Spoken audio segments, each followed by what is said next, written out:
प्रणाम। मैं हूं अलका तोमर और मैं लाई हूं आपके लिए गुरु गोविंद सिंह जी के जीवन के कुछ रोचक प्रसंग। सिखों के 10वें गुरु श्री गुरु गोविंद सिंह जी अद्भुत प्रतिभा के धनी थे। बालपन से ही इन्हें जानवरों का भी शौक था। 8 वर्ष की आयु में इनके पास एक अद्वितीय सफेद बाज था। अपने मामा जी श्री कृपाल चंद जी के साथ अपने बाज को शिकार का अवसर देने के विचार से ये एक बाग में गए और यह बाग पीर नूर दीन जी का था। संयोग से उस समय पीर साहब अपने काले बाज के साथ उस ही बाग में शिकार करने आए।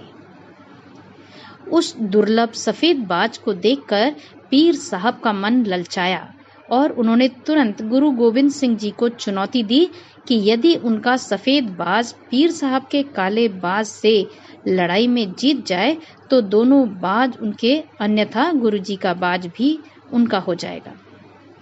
गुरुजी का नन्हा सफेद बाज अत्यंत दुर्लभ एवं छोटा ही था, जबकि पीर नूर दीन साहब का काला बाज जवान, तंदुरुस्त और लड़ाइयों में मंझा हुआ।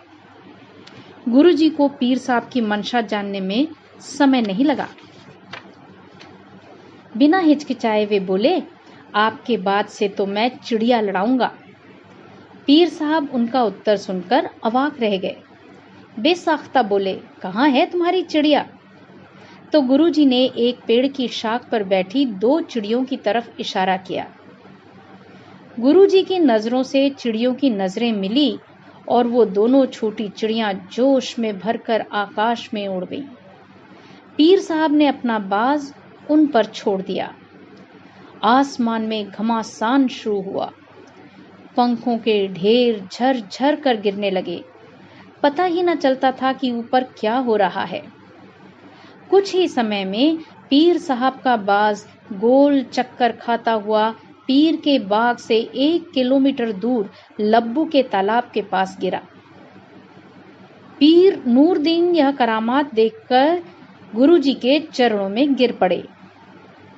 आज भी यह कहावत प्रसिद्ध है, चिड़िया नाल में बाज लड़ावा, ता गोविंद सिंह नाम कहावा।